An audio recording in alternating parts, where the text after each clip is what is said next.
Yes, we are live. Voice confirm करिए, मेरी आवाज आ रही, क्विकली बता दो। जितने भी स्टूडेंट लाइव हैं एक बार वॉइस कंफर्म कर दीजिए।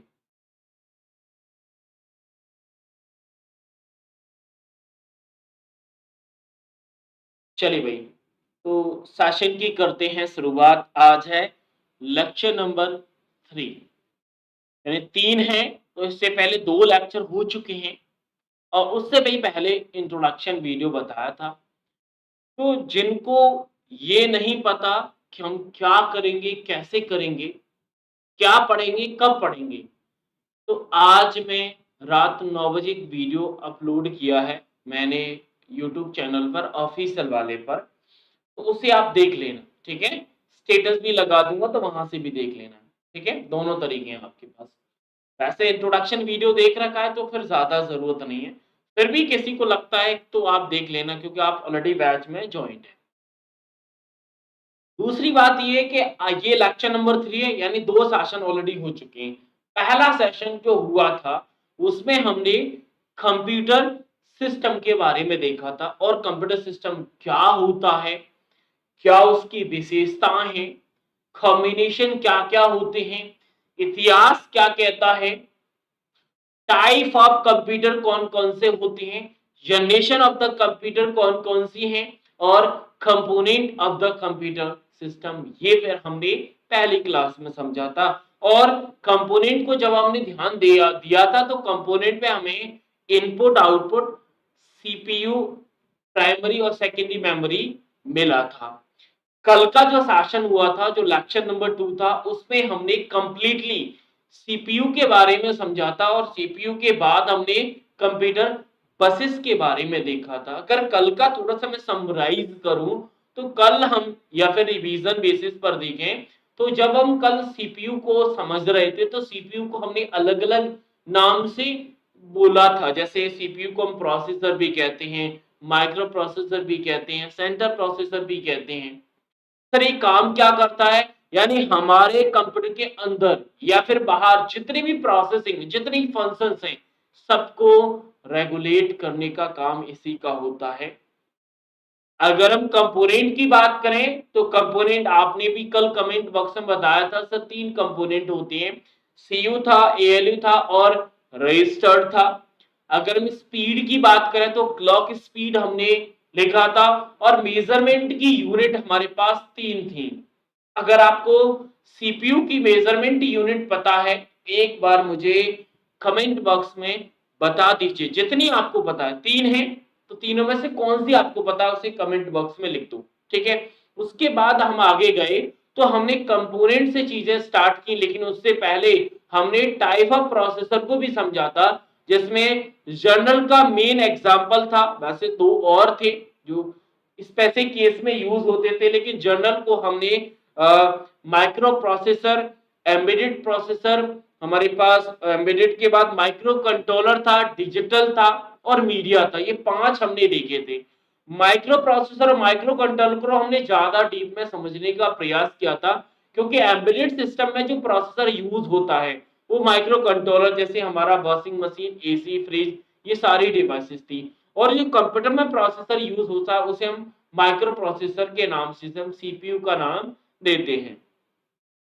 सर हर्ट्ज, एम, आईपीएस और एम फ्लूप्स, यस आरती बिल्कुल सही है, यस, वेरी गुड। यानी इंस्ट्रक्शन, देखो आईपीएस का मतलब है इंस्ट्रक्शन पर सेकंड, और हमारी क्लॉक स्पीड यही डेफिनेशन डिफाइन करती है कि हमारा सीपीयू पर सेकंड में कितने इंस्ट्रक्शन को प्रोसेस कर रहा है। उसी को हम सीपीयू की स्पीड के नाम से जानते थे, जिसे हमने क्लॉक स्पीड का नाम दिया था, ठीक है। आगे गए तो आगे हमने कंपोनेंट से उठाया, जिसमें एएलयू को पहले पढ़ा। एएलयू हम ऑलरेडी पढ़ के आए थे, कि आ चुके थे, क्योंकि 3 ऑपरेशन हमें मिले थे, अर्थमेटिकल, लॉजिकल और बिट शिफ्टिंग। बिट शिफ्टिंग को हमने मल्टीप्लिकेशन, डिवीजन का भी नाम दिया था, और अर्थमेटिक का मतलब है जहां अर्थमेटिक मतलब जहां पर जोड़ हो, एडिशन हो, सब्ट्रैक्शन हो, मल्टीप्लिकेशन हो, डिवीजन हो, या जितने भी कॉम्प्लेक्स प्रॉब्लम्स हैं उनका ऑपरेशन हमारा एएलयू परफॉर्म करता था।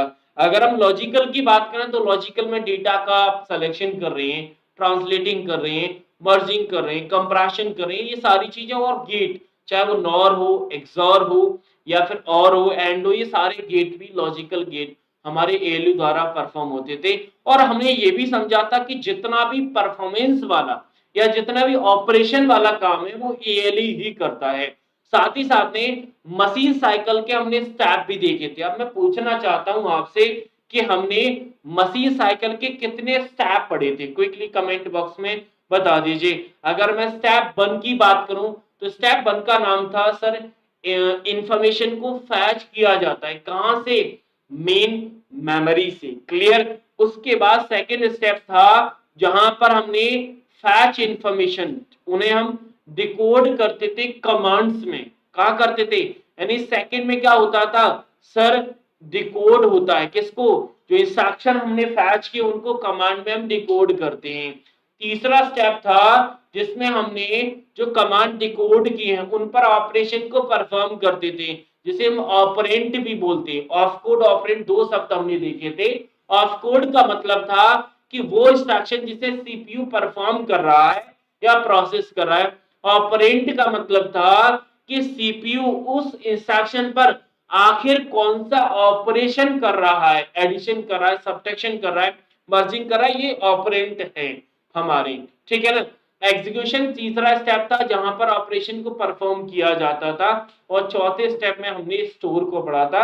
यानी 4 स्टेप होते हैं। सर वॉइस तेज नहीं आती है, वैसे तो सिद्धार्थ अगर वॉइस तेज नहीं आती, मेरी उम्मीद है क्योंकि ज्यादा तेज कर दूंगा फिर वॉइस थोड़ा सा फटने लगती है। फिर भी अगर आपको नहीं लगता तो एक बार हेडफोन या फिर थोड़ा सा सुधार लीजिएगा। अगर बाकी स्टूडेंट को भी लगता है कि वॉइस कम है तो आप कमेंट बॉक्स में बता दीजिए, मैं थोड़ा सा इंक्रीज कर दूंगा, क्योंकि एक स्टूडेंट थोड़ा सा प्रॉब्लम आपके में हो सकती है, सभी लोग बोलते हैं तो मेरी तरफ से हो सकती है।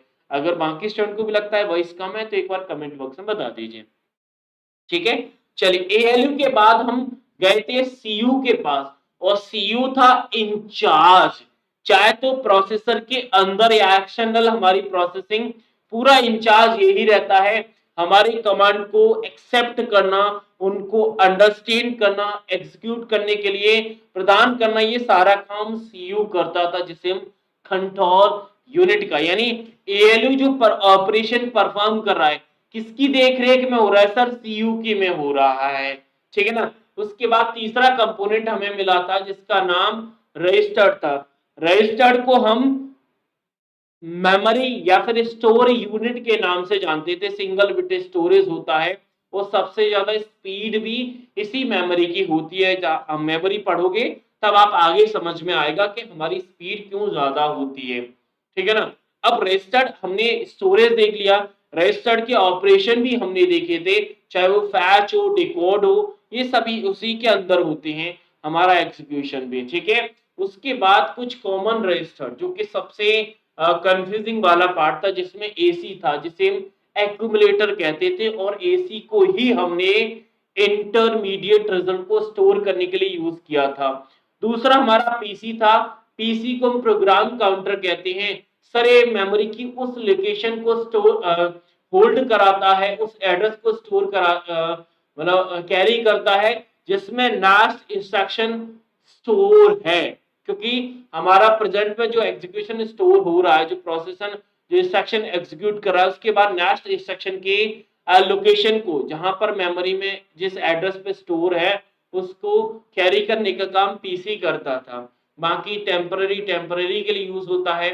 बाकी अगर हम मेमोरी की बात करें तो मेमोरी उस लोकेशन को बताता है जहां पर हमारा इंस्ट्रक्शन होल्ड किए जाते हैं। तो ये कुछ ऐसे कॉमन रजिस्टर थे। डेटा रजिस्टर भी था, इंडेक्स रजिस्टर भी था, इनपुट रजिस्टर भी था, आउटपुट रजिस्टर भी थे। तो ये कुछ कॉमन रजिस्टर हमने देखे थे। उसके बाद हम गए थे तो रजिस्टर के अलावा हमने कंप्यूटर बसेस के बारे में समझा था। और बस के तो हमारे कॉमन रूप से 3 टाइप थे, जिसमें हमने एड्रेस को कैरी करता है, और ये हमारी जो बस है वो सीपीयू और अदर कंपोनेंट के बीच में काम करती है। ध्यान रखना इस चीज का, सीपीयू और अदर कंपोनेंट के बीच में जो कम्युनिकेट करने का काम है वो बस करती थी। एड्रेस के लिए जिसे हमने यूनी डायरेक्शन में बोला था, वन पाथ बोला था।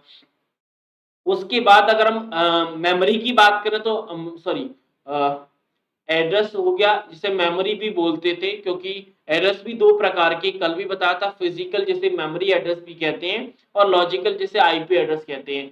और एड्रेस बस के बाद था डेटा बस, डेटा बस के बाद सिग्नल कंट्रोल बस था जो सिग्नल को कंट्रोल करता था, डेटा को करता था। और बस की टाइप का जो बेस बनाया था वो सिस्टम और हमारी इनपुट आउटपुट बस थी। सिस्टम बस हमारे मदरबोर्ड को प्राइमरी मेमोरी से कनेक्ट करने का काम करता है, सीपीयू को मदरबोर्ड की प्राइमरी मेमोरी से कंपोनेंट कनेक्ट करता था। वहीं हमने कुछ कॉमन बसेस देखे थे, जिसमें ISA बस था, ISA बस था, MCA था, PCIe था, PCIe था, AGP था, SCI SC था। तो ये वो कॉमन बसेस थे जो हम कहीं ना कहीं यूज करते थे। सबसे बेहतरीन एग्जांपल हमारा साटा पाटा और हमारे यूएसबी का सी टाइप और यूएसबी केबल्स, ये बस के एग्जांपल्स हो जाते थे। तो यह भी जितना मैंने अभी तक बताया वो कल के लेक्चर में मैंने आपको बताया था, लेकिन स्टूडेंट के डाउट रहता है कि सर आप एक बार रिवाइज कर दिया करो। तो अभी तक कल का था, अब हम आगे की बात करते हैं। आज जो टॉपिक या कंसेप्ट जो हमें डिस्कस करनी है उसमें सीपीयू की शेड्यूलिंग है और दूसरा मदरबोर्ड है। मदरबोर्ड की कंपोनेंट आएंगे मेन रूप से। अगर आज का सेशन अगर आपने पढ़ लिया तो हमारा कंप्यूटर सिस्टम का पहला कंपोनेंट कंप्लीट हो जाता है, जिसमें सीपीयू है। फिर बाकी अदर दो कंपोनेंट की हम बात करेंगे अगले लेक्चर्स में, जिसमें इनपुट आउटपुट जिसे हम पेरिफेरल डिवाइस के नाम से जानते हैं और प्राइमरी सेकेंडरी मेमोरी को मेमोरी में पढ़ते हैं। यानी आने वाले लेक्चर्स इस दोनों टॉपिक पे रहेंगे। यानी आज हमारा कंप्यूटर सिस्टम हो जाएगा, उसके बाद हम क्वेश्चंस करेंगे, क्विज भी करेंगे। यहाँ से क्वेश्चंस और क्विज आते हैं, ठीक है। चलिए अब चलते हैं शेड्यूलिंग। लेकिन शेड्यूलिंग को समझने के लिए हमें पहले ये समझना होगा कि आखिर ये शेड्यूलिंग होती क्या है। क्योंकि शेड्यूलिंग अगर आपको समझ में आ गई कि शेड्यूलिंग क्या होती, तो फिर इसका फंडामेंटल भी आपको बहुत अच्छे से समझ में आ जाएगा। कैसे? तो एक बार पीडीएफ की मदद से मैंने नोट्स आप लोगों को भेज दिए थे। काफी स्टूडेंट कह रहे थे सर नोट्स नहीं है, नोट्स नहीं है। तो नोट्स भी मैंने आपको सेंड कर दिए हैं व्हाट्सएप पर। जो लोग व्हाट्सएप पर जुड़े थे उनको भेज दिए, जिनको नहीं मिले मैसेज कर देना, मैसेज मैं आपको सेंड कर दूंगा भाई, ठीक है। चलिए अब ध्यान से सुनना, क्योंकि जैसे जैसे लेक्चर एंड तक जाता है, यानी स्टार्टिंग रहती जब किसी टॉपिक की, तो वहां पर जस्ट कॉमन टर्म आते हैं जो आपने सुने भी हैं पढ़े भी हैं। लेकिन जैसे जैसे आज ये टॉपिक लास्ट है, यहाँ पर आज ये टॉपिक फिनिश हो जाएगा, तो जैसे जैसे टॉपिक की डीप में जाते हैं वहां पर टेक्निकल टर्म निकलते आते हैं, तो चीजों को ध्यान से सुनना होता है आपको, ठीक है। शेड्यूलिंग, अब शेड्यूलिंग जैसे आप अपने पूरे दिन के समय को शेड्यूल्ड करते हैं, वैसे ही सीपीयू किसी इंस्ट्रक्शन पर जब प्रोसेस करता है तो अपने टाइम को शेड्यूल करता है। समझ में आ गया? शेड्यूलिंग से आप समझ गए होंगे कि टाइम का मैनेजमेंट करना। एक बार समझते हैं फिर पढ़ते हैं और आगे डिफाइन करते हैं। यानी सीपीयू शेड्यूलिंग का यह जो प्रोसेस है, मतलब सीपीयू जब किसी इंस्ट्रक्शन पर एग्जीक्यूट कर रहा है तो दूसरी प्रोसेस होल्ड पर जाएगी। कहने का मतलब है जैसे अभी मैं पढ़ा रहा हूं तो दूसरा बैच आपका होल्डिंग पर है, दूसरा जो टाइम है वो होल्डिंग पर है। ऐसा नहीं मैं आपको पढ़ा रहा हूं और मोबाइल पर भी बात कर रहा हूं, ऐसा नहीं है। जिस प्रोसेस पर हम काम करें उसी को टाइम देना, बाकी दूसरे प्रोसेस को हम रेडी क्यू में रखना। यानी जैसे ही प्रोसेस कंप्लीट होगी उसके बाद हम दूसरे को एग्जीक्यूट करेंगे। लिखा भी है शेड्यूलिंग का मुख्य यह कार्य होता है कि जब हमारा सीपीयू एग्जीक्यूट कर रहा है तो ओएस कम से कम एग्जीक्यूशन के लिए समय ले और अन्य प्रोसेस को लाइन में रखे, और जो प्रोसेस हमारी कंप्लीट हो जाए तो दूसरी प्रोसेस, जैसे सपोज दैट इसका सिंपल सा एग्जांपल समझते हैं। जैसे आप रेलवे में टिकट कराने जाते हो, बैंक में आप डिपॉजिट कराने जाते हो, बैंक में कोई काम होता है तो आप लाइन में लगती है ना। तो जो काम है, जैसे जब आप टिकट बोला जाए, जो टिकट हमारा रिजर्व करता है वो सीपीयू की तरह काम करता है। जो बैंक में कैशियर बैठा होता है वो सीपीयू की तरह काम करता है। ऐसा नहीं कि आप पहुंचे सीधा काम कर रहे हैं, ऐसा नहीं होता है। तो उसके लिए आपको से पूरी जो रूल्स होते हैं उनको फॉलो करना होता है। ऐसे ही सीपीयू करता है। अब सीपीयू की शेड्यूलिंग को समझने के लिए हमें उसके टर्म को समझना होगा। वैसे अभी तक क्वेश्चन नहीं आया था, बट मैं हमेशा इसको पढ़ाता हूं। लेकिन इस बार का जो पेपर हुआ था उसमें सीपीयू की शेड्यूलिंग पर क्वेश्चन एक टर्म से जरूर पूछा गया, अगर आप अभी के रिसेंटली पेपर देखेंगे तो। ठीक है ना। तो टर्म से हम समझते हैं, पहला टर्म है वर्स्ट या फिर एग्जीक्यूशन टाइम। जैसा कि नाम से स्पष्ट हो रहा है, यानी ये वर्स्ट या फिर देखो टाइम से ही समझे, शेड्यूलिंग का मतलब टाइम होता है, उसी से आप इस शेड्यूलिंग को समझिए। पहला टाइम, फिर से आप जो जो टाइम आपको बता दे जाऊं उनको एक बार प्रोनाउंस करिए, फिर मैं इनको देसी एग्जांपल से आपको समझाऊंगा। जैसे पहला एग्जीक्यूशन टाइम है।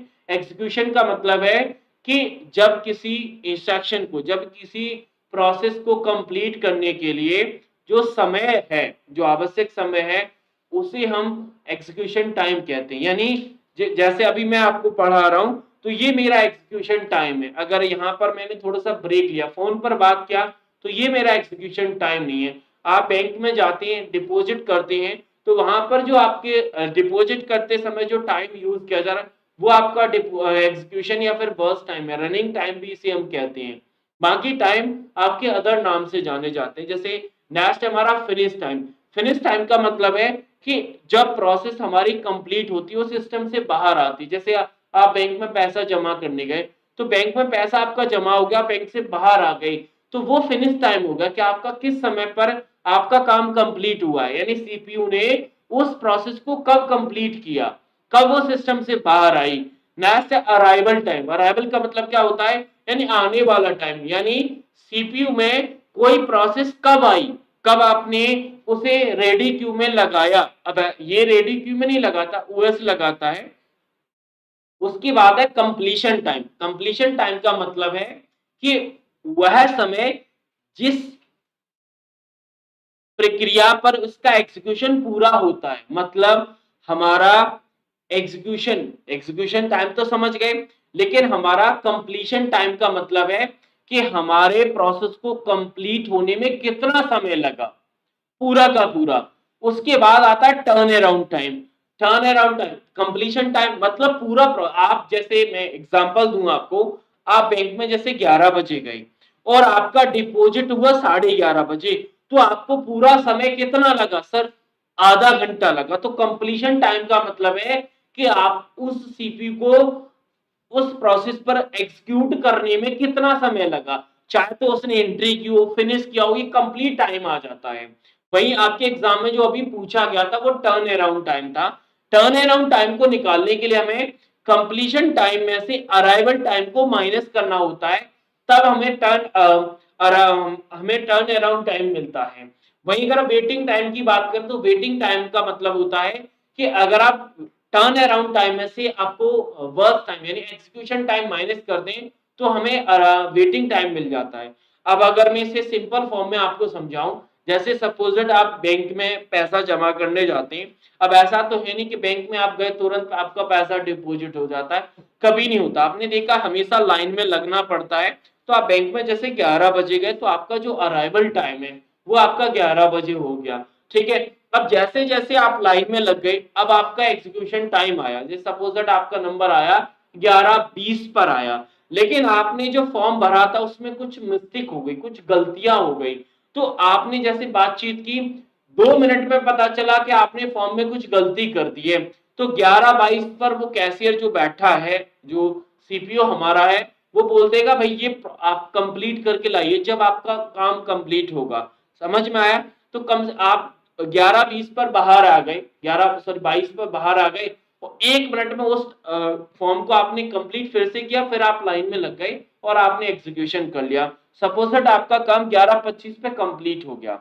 यानी आपने देखा कि 1 मिनट का टाइम एग्जीक्यूशन में आपका बिगड़ा था, लेकिन टोटल टाइम कितना लगा, यानी एग्जीक्यूशन टाइम हमारा 11:20 से एक्चुअल में 11:25 तक हो गया था, जिसमें अगर 1 मिनट में माइनस कर दूं तो कहीं ना कहीं 4 मिनट हमारा एग्जीक्यूशन टाइम हुआ। एक्चुअल में हमारा काम होने में सिर्फ 4 मिनट का समय लगा था, बाकी टाइम ऐसा है जो अनवांटेड रहा, हमने वेटिंग में गुजारा।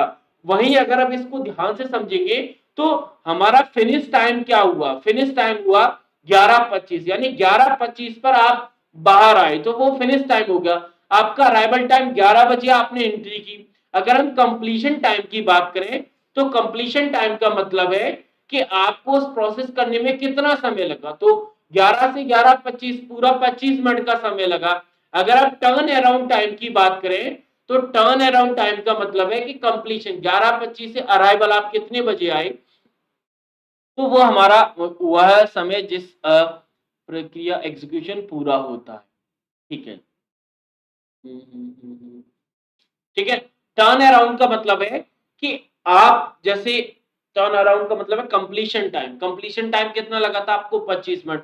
आपका टाइम अराइवल वाला कितना था, तो उसमें से अगर आप माइनस कर दोगे तो आपको टर्न अराउंड टाइम मिल जाएगा। अब टर्न अराउंड टाइम जैसे सपोजेड आपका 25 मिनट लगा, अब 25 मिनट में से अगर आप एग्जीक्यूशन हटा देंगे तो वो वेटिंग निकलेगा। जैसा मैंने आपको बताया कि 25 मिनट पूरा काम में लगा, लेकिन एक्चुअल में एग्जीक्यूशन में तो सिर्फ 4 मिनट लगा था, तो बाकी टाइम कहाँ गया, वेटिंग में गया। तो इसी प्रकार हम टाइम को समझते हैं और इसी प्रकार हमारा सीपीयू भी काम करता है। अगर किसी प्रोसेस में कोई गलती आती है तो तुरंत बोलता है कि भाई तुम आगे बढ़ो, दूसरी प्रोसेस को एग्जीक्यूट। इससे क्या होता है सीपीयू शेड्यूलिंग से, कि सीपीयू का प्रॉपर यूज होता है। जैसे आप मल्टीटास्किंग और मल्टी प्रोग्रामिंग पढ़ते हैं, वैसे ही हमारा सीपीयू में शेड्यूलिंग होता है। ठीक है। उसके अलावा आगे बढ़े तो आगे बढ़ने पर हमें और टर्म मिलते हैं, जैसे मल्टी प्रोग्रामिंग है। मल्टी प्रोग्रामिंग आप नाम से समझ में आ रहा है कि एक समय में एक से ज्यादा प्रोग्राम करना। ठीक है ना। अगर हम प्रोसेस की बात करें तो प्रोसेस का मतलब होता है कि जिस इंस्ट्रक्शन को हम सीपीयू में भेज रहे हैं और सीपीयू उस पर प्रोसेस कर रहा है तो उसे हम प्रोसेस कहते हैं। प्रोसेस का मतलब है कि उसे इनपुट से आउटपुट में कन्वर्ट कर रहा है, तो उसे प्रोसेस के नाम से जानते हैं। ठीक है ना। तो ये सारी चीजें हमारी सीपीयू शेड्यूलिंग में आ जाती। मेन है टाइमिंग। अगर टाइमिंग समझ गए तो सारी चीजें आपको समझ में आ जाती हैं। लेकिन किस्मत ऐसी थी कि इस बार टर्न अराउंड टाइम पूछा था। अच्छी बात ये थी कि बाकी जब ये क्वेश्चन पूछा गया था, ये ऐसे कंसेप्ट होते हैं जो हर बार नहीं आते लेकिन आते हैं। तो अच्छी बात ये थी कि जब आप इस क्वेश्चन को देखोगे जो पी वाई क्यूज में पूछा गया, उसमें बाकी किसी टाइम को इंट्रोड्यूस ही नहीं किया गया है। मतलब ऑप्शन ऐसे हैं कि आप आराम से हटा सकते हो। तो जब भी इस प्रकार का क्वेश्चन आता है, ऑप्शन हमारी बहुत मदद करती हैं। और इस प्रकार के क्वेश्चन को करने के लिए पहले फेस में अटेम्प्ट ना करें। मैं हमेशा कहता हूँ सेकंड साइकिल का यूज करें।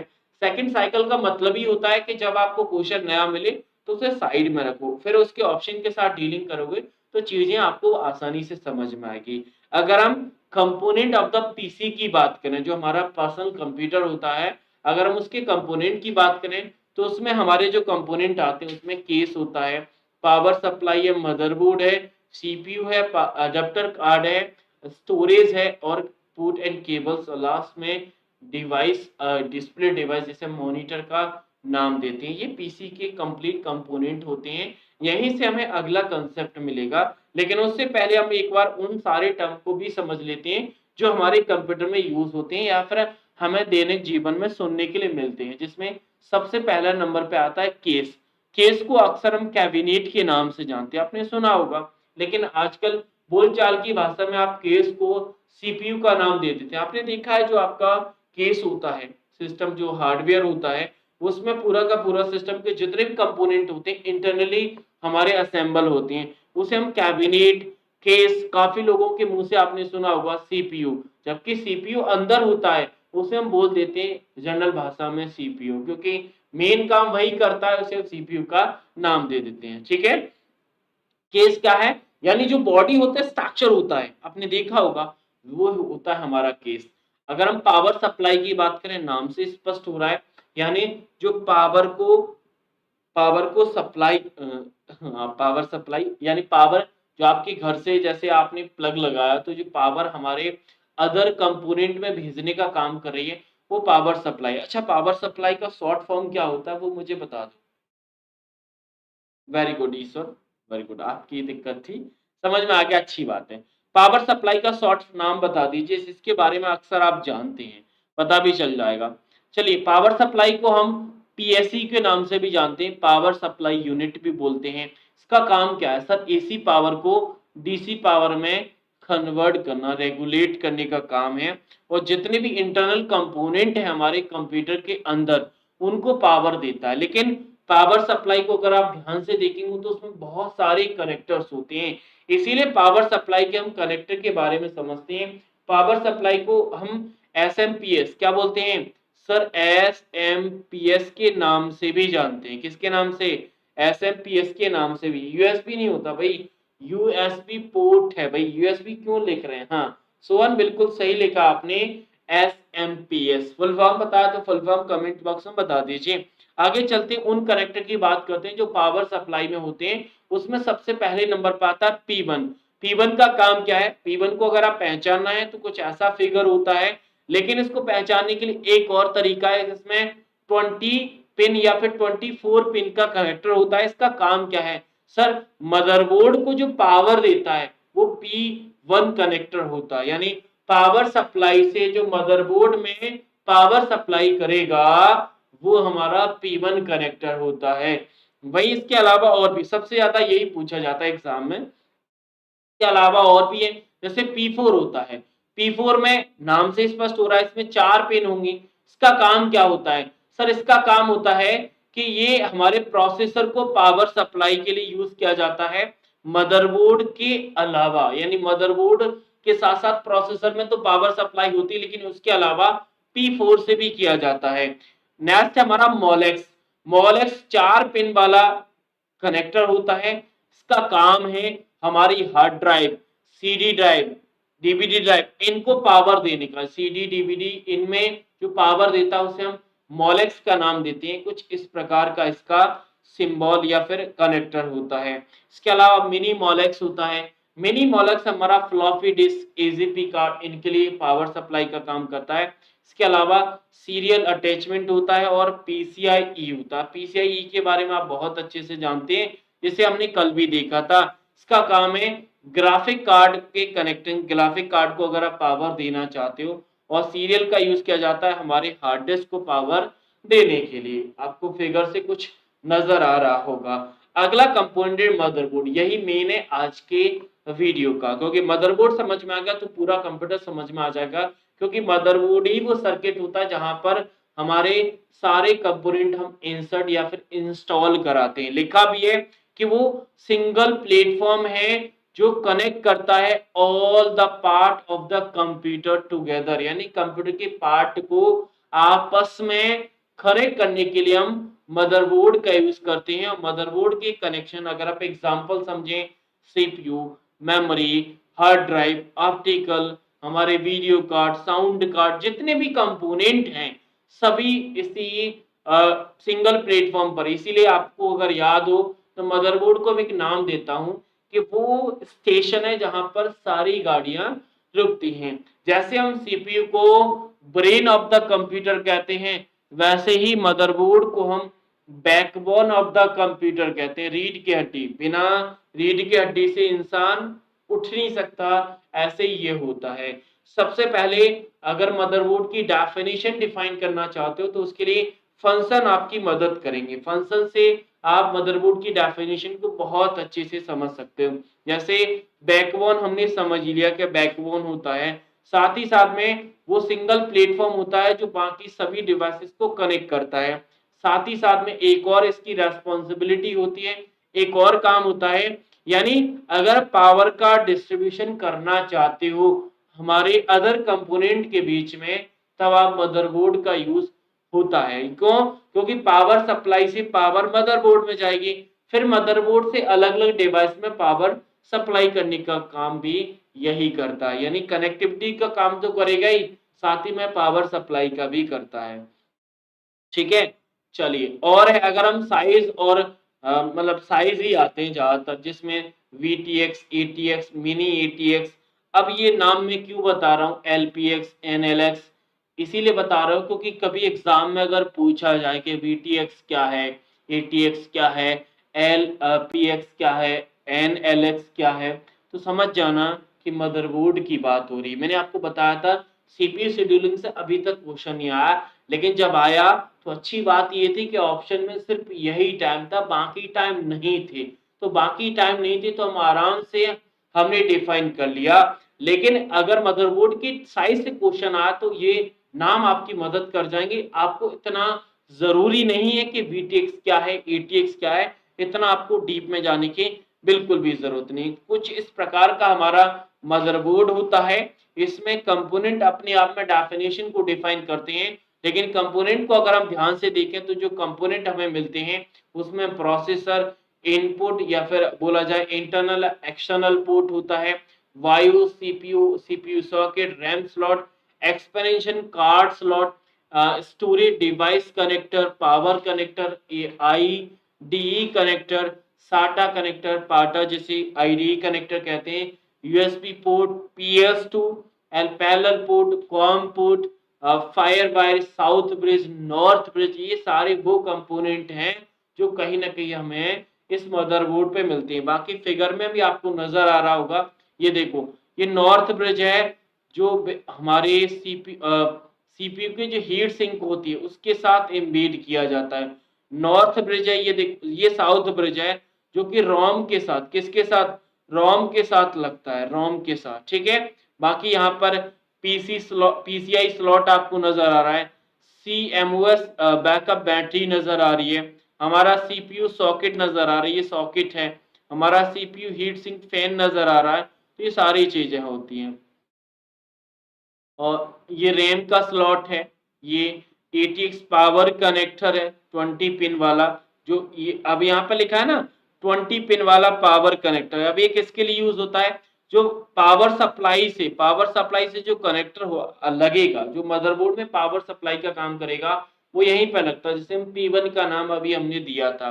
फिगर में बहुत सारी चीजें अपने आप समझ आ रहा है, जैसे इस फिगर में और कुछ लिखा है, जैसे FDD कनेक्टर लिखा है, यहाँ पे चिपसेट लिखा है, यहाँ पे CMOS पढ़ लिया, ये हमारे AGP स्लॉट हैं, पावर सप्लाई, ये पावर सप्लाई जिसे हमने P1 का भी नाम दिया था, गैम पोर्ट है, ऑडियो पोर्ट है, VGA पोर्ट है, सभी पोर्ट हमें कहीं ना कहीं नजर आ रहे हैं।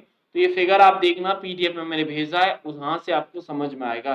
अब हम 1 बाय 1 कंपोनेंट को उठाते हैं, फिर मदरबोर्ड को फिनिश करते हैं। सबसे पहला कंपोनेंट हमें प्रोसेसर मिलता है जिसे हम CPU का नाम देते हैं। तो कल का लेक्चर पूरा का पूरा प्रोसेसर पे ही हुआ था, तो अगेन इसको रिपीट करने की जरूरत नहीं क्योंकि हम पढ़ चुके हैं। अगला कंपोनेंट है IO पोर्ट, जिसे इंटरनल और एक्सटर्नल पोर्ट हम कहते हैं। अब इनके नाम में इनका डेफिनेशन है, इंटरनल मतलब आंतरिक और एक्सटर्नल मतलब बाहरी, समझ में आया।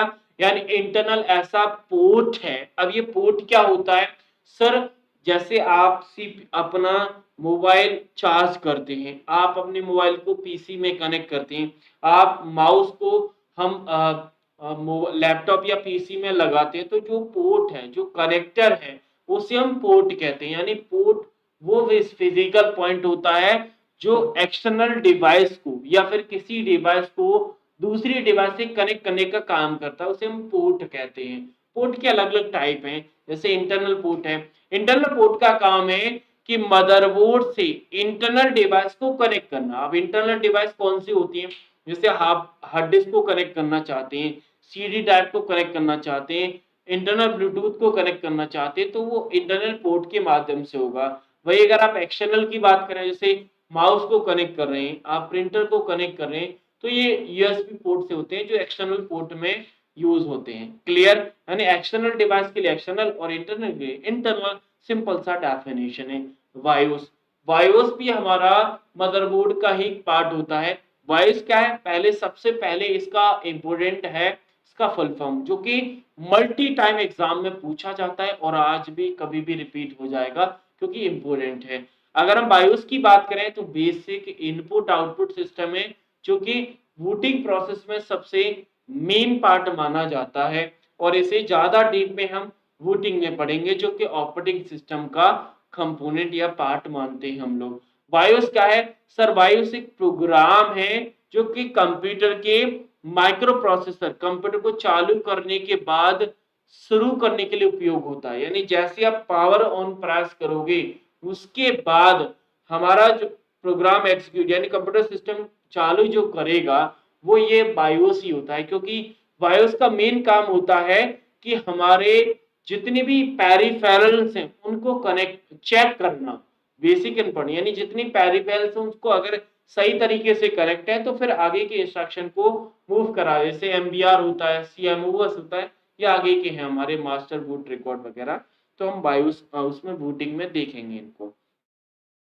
बायोस एक प्रोग्राम है, तो बायोस हम एक चीज और लिख लेना, बायोस रोम मेमोरी में स्टोर किया जाता है। कहां पर? रोम। रोम भी हमारा किसका पार्ट है? मदरबोर्ड का, इसीलिए बायोस को हम ऑटोमेटिकली मदरबोर्ड का ही पार्ट कहते हैं। नेक्स्ट है सीएमओएस। सीएमएस का फुल फॉर्म लिखा भी है, कॉम्प्लीमेंट्री मेटल ऑक्साइड सेमीकंडक्टर होता है। अब ये small amount of computer memory, क्योंकि इसे मेमोरी के फॉर्म में भी कंसीडर किया जाता है, जिसमें हमारा वायोस की सेटिंग स्टोर की जाती है। वायो समझ रहे हैं? अभी मैंने आपको बताया था जो प्रोग्राम होता है रोम में स्टोर होता है, उसकी सेटिंग जो स्टोर की जाएगी इसी सीएमओएस में। इसमें मेमोरी भी है, इसमें बैटरी भी है, दोनों काम करता है। लिखा भी है bios is a software store in a memory chip on a motherboard, जिसका नाम रोम है। ठीक है, अगर हम सीएमओएस की बात करें जो कि हमारे मदरबोर्ड की मेमोरी होती है, क्या होती है? मेमोरी, और या फिर हम बोले बैटरी। अब स्टोर कर रहा है तो कहेंगे मेमोरी का पार्ट होता है, लेकिन बैटरी है तो बैटरी के फॉर्म में ये हमारे जो बायोस की सेटिंग है ये मैंने आपको बता ही दिया। साथ ही साथ में सिस्टम की जो डेट एंड टाइम है उसको भी मैनेज करने का काम करती है।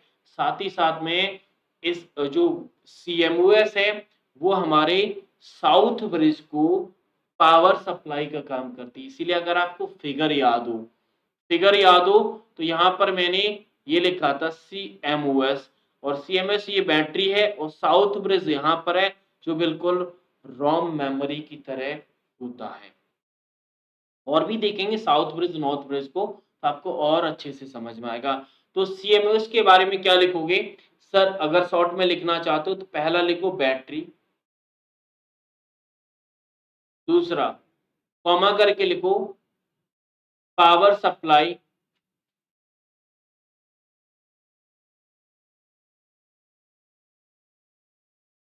पावर डैश करो साउथ ब्रिज। ठीक है, तीसरा पॉइंट डेट एंड टाइम, जो कि बहुत बार पूछा गया है। डेट एंड टाइम की जब बात आएगी तब हम इसी को लगाएंगे, और उसके बाद है वायोस की सेटिंग।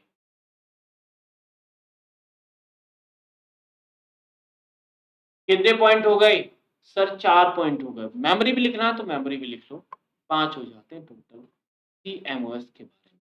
ठीक है, चलिए आगे चलते हैं। नेक्स्ट है सीपीयू सॉकेट। नाम से स्पष्ट हो रहा है, मैंने आपको बताया था कि सीपीयू को हमारे मदरबोर्ड में इंस्टॉल या फिर इंसर्ट करते हैं, लेकिन करते किसमें? सॉकेट में। यानी सॉकेट जो सीपीयू सॉकेट है वो हमारे सीपीयू को इंस्टॉल कराता है या फिर इंस्टॉल करने की परमिशन देता है। वैसे ही रैम स्लॉट होता है। रैम को जब हम अपने मदरबोर्ड में लगाते हैं तो जिस स्लॉट में लगता है उसे हम रैम स्लॉट का ही नाम देते हैं। अब सीपीयू सॉकेट के भी टाइप होते हैं, वैसे ही रैम स्लॉट के भी होते हैं। रैम स्लॉट में हम SIMM कहते हैं और DIMM कहते हैं। अब ये SIMM क्या होता है, DIMM क्या होता है, अगर किसी को पता है तो बता दीजिए। मेमोरी मॉड्यूल है या मॉड्यूल मेमोरी है, ऐसा है, लेकिन मुझे बता दो। एस फॉर सिंगल है, ये कंफर्म है, लेकिन कमेंट बॉक्स में बता दो। अगर नहीं पढ़ा है तो मैं मेमोरी में आपको पढ़ाऊंगा कि ये SIMM क्या है और DIMM क्या है। अभी आप समझ लो कि ये मेमोरी से रिलेटेड है। क्यों? क्योंकि ये रैम की स्लॉट होती है, और रैम का काम क्या है? रैम स्लॉट है तो जाहिर सी बात है मेमोरी से कनेक्टेड होगा। ठीक है, चलिए अगला है एक्सपेंशन कार्ड। देखो एक्सपेंशन कार्ड का मतलब है कि उन एक्सपेंशन कार्ड को उस सर्किट से हम डिफाइन करते हैं जो कि हमारे कंप्यूटर में किसी डिवाइस को कनेक्ट करने के लिए यूज किया जाता है, जिसमें हमारा जैसे वीडियो कार्ड होता है, साउंड कार्ड है, हमारा ग्राफिक कार्ड है, हमारे ईथरनेट है, मेमोरी है। जिनको हम अपने पीसी में कनेक्ट कर रहे हैं। तो कनेक्ट करने के लिए जो स्लॉट हमें प्रोवाइड होते हैं उन्हें हम एक्सपेंशन कार्ड कहते हैं, जिसमें आईएसए आता है, पीसीआई आता है, ये सारे स्लॉट हैं, ये सारे पोर्ट हैं, ये सारी बसेस हैं। तो इनको हम एक्सपेंशन स्लॉट या एक्सपेंशन कार्ड के नाम से जानते हैं। जैसे एनआईसी होता है उसे भी एक्सपेंशन कार्ड के कैटेगरी में रखते हैं। नेक्स्ट आगे, स्टोरेज डिवाइस कनेक्टर, नाम से स्पष्ट हो रहा है, यानी वो कनेक्टर जो स्टोरेज डिवाइस को कनेक्ट करें। अब स्टोरेज डिवाइस अलग अलग होती है, हमारी हार्ड डिस्क भी है, हमारी मेमोरी भी है, मतलब मेमोरी कार्ड भी है, यूएसबी ड्राइव भी है, और हमारे एसएसडी भी है। तो इनको अलग अलग तरीके से कनेक्ट करेंगे, रैम को भी करेंगे। तो अभी सिंपल है कि स्टोरेज डिवाइस को कनेक्ट करने के लिए हम सीधा स्टोरेज कनेक्टर का यूज करेंगे। अलग अलग है तो उनके अलग अलग कनेक्टर है, उनके माध्यम से देखेंगे। नेक्स्ट है पावर कनेक्टर, नाम से स्पष्ट हो रहा है, पावर कनेक्टर मतलब जो पावर सप्लाई करते हैं। जैसे हमारे चार्जर होता है ना, वो भी पावर कनेक्टर होता है। हमारे लैपटॉप में जो चार्जर है वो पावर कनेक्टर, हमारे पीसी में जो 3 प्लग वाला होता है वो पावर कनेक्टर होता है। अब नेक्स्ट है पाटा कनेक्टर, जिसे हम आईडीई कनेक्टर कहते हैं। और पाटा और साटा दो कनेक्टर हैं, दोनों का यूज हम हार्ड डिस्क, डीवीडी, सीडी को कनेक्ट करने के लिए करते हैं। लेकिन दोनों में डिफरेंस क्या है?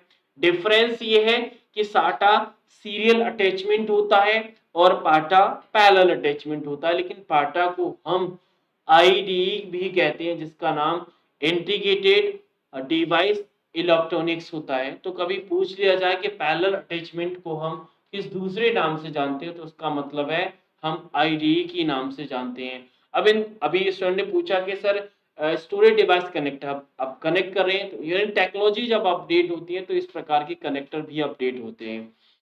अब नेक्स्ट आता है साउथ और नॉर्थ ब्रिज, ये दोनों कंसेप्ट बचे हैं, बाकी यहाँ पर हो जाता है फिनिश। दोनों को समझाने से पहले मैं बाकी चीजों की एक बार ओवरव्यू समझा देता हूँ। जैसे यूएसबी पोर्ट है, PS2 है, कल भी मैंने आपको बताया था PS2 को माउस और कीबोर्ड दोनों को कनेक्ट करने के लिए करते हैं। अगर आपको नहीं पता है तो कोई टेंशन न लें, हमारे जो इनपुट आउटपुट डिवाइस वाला जो सेशन होगा वहां पर हम पोर्ट को अलग से पढ़ते हैं, जिसमें parallel port, com port, fire wire का संबंध एप्पल डिवाइस से होता है।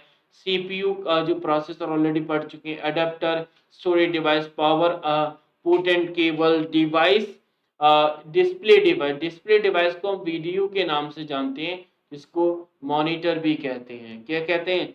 मॉनिटर। बाकी अगर आप कंप्यूटर को असेंबल करना चाहते हैं तो असेंबल करने के लिए सबसे पहले हमें मदरबोर्ड को इंस्टॉल करना होगा।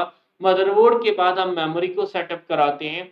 मेमोरी को सेटअप करने के बाद सीपीयू का इंस्टॉलेशन के बाद पावर सप्लाई, फिर केबल्स इंस्टॉलेशन, फिर हमारा इंटरफेस कार्ड, स्टोरेज डिवाइस और सिस्टम की इसको क्लोज कर दें, हमारा सीधा कंप्यूटर सिस्टम असेंबल हो जाएगा। अब बचा हमारे पास सिर्फ और सिर्फ दो कंपोनेंट, जिसका नाम नॉर्थ ब्रिज है और साउथ ब्रिज है। लेकिन उनको समझने से पहले अगर आपको इतना समझ में आ गया तो एक बार कंफर्म कर दीजिए, फिर मैं आपको समझाता हूँ। हाँ जी, बता दीजिए भाई, इतना कंफर्म हो गया है तो फिर मुझे बता दो, फिर मैं दोनों को समझाता हूँ। नॉर्थ और साउथ ब्रिज की हम बात करें, नॉर्थ और साउथ, देखो नॉर्थ ब्रिज हमारा सीपीयू और सिस्टम मेमोरी, या फिर हम पीसी स्लॉट की बात करें, उनके बीच में कम्युनिकेशन की बात करता है, ठीक है ना, यानी सीपीयू से रिलेटेड था, आपने देखा था। और साउथ ब्रिज हमारी रोम मेमोरी से था, रोम मेमोरी जिसे हम एजीपी कार्ड के लिए भी यूज करते थे, बायो से रिलेशन है, सीएमओ से रिलेटेड है। सर ने कमेंट भी किया तो उसका भी मैं जवाब दे दूंगा, पहले एक बार कंफर्म कर दीजिए, ठीक है। पीडीएफ सेंड कर दी, पीडीएफ भेज दिया मैंने, सबको भेज दिया है, ठीक है। चलिए, अगर हम नॉर्थ ब्रिज की बात करें तो नॉर्थ ब्रिज समझ में आ गया, फिर से समझाएं। सर नॉर्थ ब्रिज सीपीयू, हमारे रैम, हमारे एक्सपेंशन कार्ड जिसे हम एजीपी वीडियो कार्ड, या फिर साउथ ब्रिज, इनके बीच में अगर आप कम्युनिकेशन को हैंडल करना चाहते हैं, यानी अगर आप इंटरनल कम्युनिकेशन हैंडल करना है तो नॉर्थ ब्रिज काम आएगा। नॉर्थ ब्रिज डायरेक्टली हमारे एजीपी कार्ड से, हमारे एजीपी कार्ड समझते हो, एजीपी सर ग्राफिक कार्ड को कनेक्ट करता है एजीपी, जिसमें हमारा वीडियो कार्ड भी आता है, वीडियो कार्ड, ठीक है ना, उससे डायरेक्ट कम्युनिकेट करता है। वहीं अगर आप साउथ ब्रिज की बात करें तो साउथ ब्रिज का काम होता है कि हमारे जो बायोस है, बायो समझ रहे हैं, बायो जिसे हमने रोम में स्टोर किया था, स्टूडेंट ने पूछा था कि कौन सी, तो रोम को जो कनेक्ट करता है वो हमारा साउथ है, साउथ का कनेक्शन सीधा हमारे CMOS से होता है। क्यों? क्योंकि CMOS का काम है साउथ ब्रिज को पावर सप्लाई करना, या सिंपल वे में आपको मैं समझाऊं तो इंटरनल डिवाइसेस को अगर कनेक्ट करना चाहते हैं इंटरनल, तब हम साउथ ब्रिज का यूज करते हैं, और अगर एक्सटर्नल वे में जाना चाहते हैं तो वहां पर हम सॉरी इंटरनल नॉर्थ हो जाएगा और एक्सटर्नल हमारा साउथ हो जाएगा। जैसे आप USB ड्राइव को कनेक्ट करना चाहते हो, ऑडियो डिवाइस को कनेक्ट करना चाहते हो, आप किसी हार्ड ड्राइव को कनेक्ट करना चाहते हैं, तो वहां पर साउथ ब्रिज काम करेगा हमारा, ठीक है ना।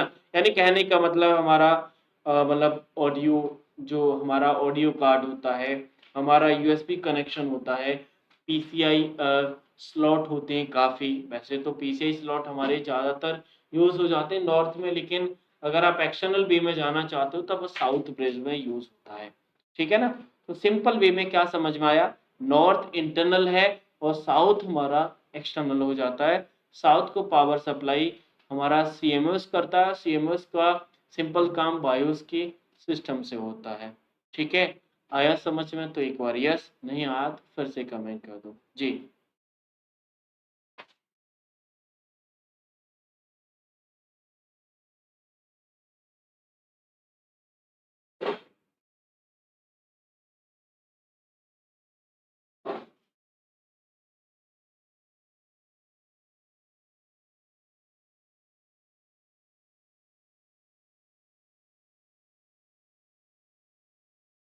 कंफर्म कर दीजिए भाई एक बार। हाँ जी, चलिए अगर इतना आ गया है तो आपके लिए नेक्स्ट टास्क ये है कि आपको कंप्यूटर सिस्टम के अंदर, जो कंप्यूटर सिस्टम है उसके कुछ प्रैक्टिस क्वेश्चन है PDF में। मैंने आपको 3 चीजें बताई थी कि जब भी आप किसी टॉपिक के साथ डील करोगे तो पहला उस टॉपिक का थ्योरी। आज हमारा 3 लेक्चर हो चुके हैं, तो तीनों लेक्चर्स के माध्यम से आज हमने एक टॉपिक का थ्योरी कंप्लीट कर लिया है, ठीक है। यानी कंप्यूटर सिस्टम का थ्योरी कंप्लीट है। पहले लेक्चर में कंप्यूटर सिस्टम को समझा, दूसरे में CPU, और आज हमने मदरबोर्ड के बारे में भी समझ लिया। अब तीनों कंप्लीट है, थ्योरी कंप्लीट, पहला पार्ट। अब आती है PDF में क्वेश्चंस की बारी। तो ये PDF के क्वेश्चंस आपको मैंने भेज दिए। मैंने आपको 2 PDF मेन रूप से भेजी थी।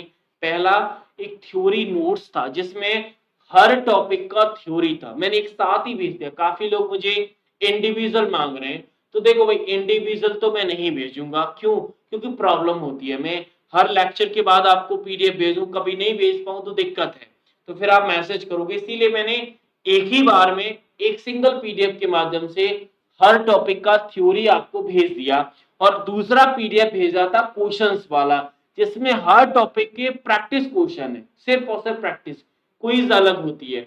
यानी अब थ्योरी हो गया, प्रैक्टिस क्वेश्चन, जो दूसरी PDF थी जिसमें क्वेश्चंस थे वो क्वेश्चंस आपको लगाने। काफी स्टूडेंट ने लगा चुके हैं, जिन्होंने नहीं लगाए वो लगा लेना। अब जिन्होंने लगा लिए हैं वो इसका सॉल्यूशन देख लेना, सॉल्यूशन भी मैं आपको भेज दूंगा भाई। क्वेश्चन कितने हैं टोटल, क्वेश्चन से आपको आइडिया हो जाएगा। 51 क्वेश्चन है। कितने हैं सर? 51 क्वेश्चन है कंप्यूटर सिस्टम के, जो कि PDF में दिए हैं। इनका आंसर की भी है और इनका सॉल्यूशन भी आपको, वैसे तो आपके बैच में अपलोड है, अगर आप ध्यान से देखेंगे तो वीडियो क्लासेस में अगर आप स्टार्टिंग से देखेंगे 4 वीडियो थे, उसके बाद नीचे हमारा इन कंप्यूटर सिस्टम के जो सॉल्यूशन थे MCQ वाला, ये सॉल्यूशन आपको रिकॉर्डेड दिया जाएगा। ये जो सॉल्यूशन है मैं आपको रिकॉर्डेड दूंगा। यानी थ्योरी कंप्लीट, अगर मैं यहाँ पर समझाऊं तो कंप्यूटर सिस्टम का थ्योरी हम 3 यानी लेक्चर 1 से लेकर लेक्चर 3 तक हमने कंप्लीट कर ली, पहला पार्ट। दूसरा पार्ट आया MCQs का, जो कि PDF में है। ये मैंने आपको बता दिए कहाँ पर है सर, PDF में, और सबके पास ये PDF है। तो इन पीडीएफ से आपको क्वेश्चंस लगाने हैं, जिससे ये डिफाइन हो जाएगा कि ये टॉपिक आपको कितना आता है। उसके बाद तीसरा आता है क्विज टेस्ट। जब तक आप ये क्विज नहीं लगाएंगे तब तक आप ये नहीं समझ पाएंगे कि आपका इस पर्टिकुलर टॉपिक का परफॉर्मेंस क्या है। ठीक है, तो यानी कल हम सीधा कंप्यूटर सिस्टम का क्विज करेंगे। क्या करेंगे? क्विज करेंगे। ठीक है सर, विनोद कह रहे हैं सर बहुत कम समझ में आया है, थोड़ा हिंदी का यूज करिए। विनोद, मैंने आपको जो पीडीएफ भेजा है उसमें दोनों माध्यम लिखे हैं। देखो क्या होता है, कंप्यूटर थोड़ा इंग्लिश में चलता है, क्योंकि कंप्यूटर जितना भी आप पढ़ोगे, जब भी आप कंप्यूटर का यूज करोगे, आपने कहीं पे हिंदी लिखा नहीं देखा होगा, तो इसलिए इंग्लिश के साथ आपको कॉम्प्रोमाइज करना ही पड़ेगा। ऐसा नहीं है कि विदाउट इंग्लिश टोटल आप वही ना इंग्लिश को पढ़ना है वो भी हिंदी में, तो वो कहीं ना कहीं इंग्लिश की तौहीन हो जाएगी। इसी प्रकार कंप्यूटर पढ़ रहे हैं उसे भी हिंदी में, तो कहीं ना कहीं आप पढ़ तो लोगे लेकिन आपको यूज करने में प्रॉब्लम हो सकती है, इसीलिए थोड़ा सा इंग्लिश का। अब ऐसा नहीं है कि भाई हिंदी का मैं यूज नहीं करता, इसलिए दोनों वे में मैं आपका कंटेंट लेके आता हूँ। यहाँ पे देखिए साउथ ब्रिज का डेफिनेशन मैंने लिखा है, हिंदी इंग्लिश दोनों में लिखा है, यहाँ पर भी हिंदी इंग्लिश दोनों में लिखा है। आपको पीडीएफ भेजा है तो हिंदी इंग्लिश दोनों में भेजा है। तभी तो मैं आपसे कहता हूं कि जब आप कोई टॉपिक पढ़ रहे हो तो उस टॉपिक का जब आप थ्योरी करते हो तो थ्योरी के लिए मैंने आपको दोनों चीजें बताई थी कि आप जो वीडियो देख रहे हो, जैसे अभी आपको वीडियो में मैंने सीपी का शेड्यूलिंग समझाया और मदरबोर्ड समझाया। ठीक है, आपको जितना भी आया अच्छी बात है, नहीं आया तो एक बार पीडीएफ को और रीड कर लो जो पीडीएफ आपके पास है, क्योंकि उससे होगा क्या कि जो आपने थ्योरी में पढ़ा, वीडियो में पढ़ा, और जो थोड़ी चीजें कंफ्यूज वाली हैं वो पीडीएफ से आपकी क्लियर हो जाएंगी। तो इसीलिए पीडीएफ को एक बार रीड कर लिया करो, और हर टॉपिक का पीडीएफ रीड करने में, अगर आपने वीडियो पढ़ लिया है या वीडियो नहीं भी पढ़ा है, वीडियो पढ़ लिया तो मुश्किल से 5 मिनट लगेंगे, अगर वीडियो नहीं पढ़ा तो 10 मिनट लगेंगे, इससे ज्यादा पीडीएफ को किसी पर्टिकुलर टॉपिक को रीड करने में इतना समय नहीं लगता है। ठीक है ना, नोट्स का पीडीएफ भी भेज दिया है, सब कुछ भेज दिया है, नोट्स कैसे बनाने इसका भी वीडियो भेज दिया है, यानी हर चीज आपके पास है। फिर भी गलती से अगर कोई रह गया है तो मुझे मैसेज कर देना, नंबर आप सभी के पास है। सर मुझे इसका पीडीएफ नहीं मिला है भैया, जिसको जैसे एक स्टूडेंट का मैसेज आया था, सर मेमोरी का आपने पीडीएफ नहीं भेजा। भाई अगर आप वीडियो देखोगे तो मेमोरी का पीडीएफ भी आपको मिल जाएगा, बाकी नहीं मिला है तो आप जैसे जैसे आगे बढ़ोगे तो आपको खुद को समझ में आ जाएगा कि इसका नहीं मिला है। हाँ जी, दोनों में आता है, पता है हिंदी इंग्लिश दोनों में आता है। और आप पेपर में कभी भी किसी भी समय किसी भी क्वेश्चन को दो किसी भी लैंग्वेज में स्विच करा सकते हैं। जैसे आपने डिफॉल्ट रूप से लैंग्वेज इंग्लिश सेलेक्ट कर ली, अगर आपको इंग्लिश में समझ में नहीं आ रहा तुरंत क्वेश्चन हिंदी कर सकते हैं। अगर आपने डिफॉल्ट लैंग्वेज इंग्लिश हिंदी कर ली तो किसी भी क्वेश्चन को कभी भी आप इंग्लिश में स्विच कर सकते, कोई इशू नहीं आता। बहुत अच्छे से समझ में आ गया, वेरी गुड पवन, बहुत अच्छे। और हाँ भाई, जो आप पीडीएफ ये क्वेश्चंस लगाओगे ना पीडीएफ वाले, तो मुझे आपका स्क्रीनशॉट चाहिए, फोटो क्लिप चाहिए कि आपका 51 आउट ऑफ कंप्यूटर सिस्टम में कितना स्कोर आया।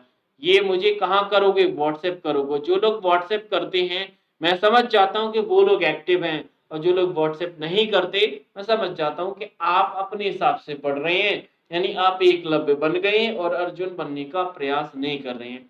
तो फिर समझ जाइए, जितना सवाल करोगे उतना ज़्यादा क्लियरिटी पे हमारे माइंड में आएगी।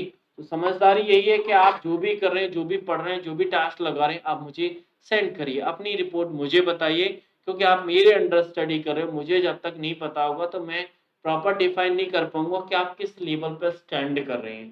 ठीक है ना, तो आप इस पीडीएफ को सॉल्व करना, और सॉल्व करने के बाद इसका 51 आउट ऑफ कितना नंबर आया मुझे व्हाट्सएप पर भेज देना। ठीक है, उसके बाद सॉल्यूशन भी आपको मिल जाएगा। सॉल्यूशन आपको जब समय मिले तब देख लेना। कल हम रात 8 बजे कंप्यूटर सिस्टम का क्विज करेंगे, जिससे आपको पूरा स्ट्रक्चर समझ में आ जाएगा। ठीक है, ये क्वेश्चन सॉल्व करने हैं, बिल्कुल कर रहे हैं। ठीक है, चलिए अब हम बढ़ते हैं और मिलते हैं अगले वीडियो में। और जिनको ये समझ में नहीं आया के वीडियो में हम जो संकल्प बैच है उसमें कैसे क्या स्टडी करेंगे। तो अभी 9 बजे वीडियो लाइव हो गया है ऑफिशियल यूट्यूब चैनल पर, जाके देख लीजिएगा, आपको प्रॉपर समझ में आ जाएगा। मैं मिलूंगा अगले वीडियो में, तब तक के लिए थैंक यू, शुक्रिया।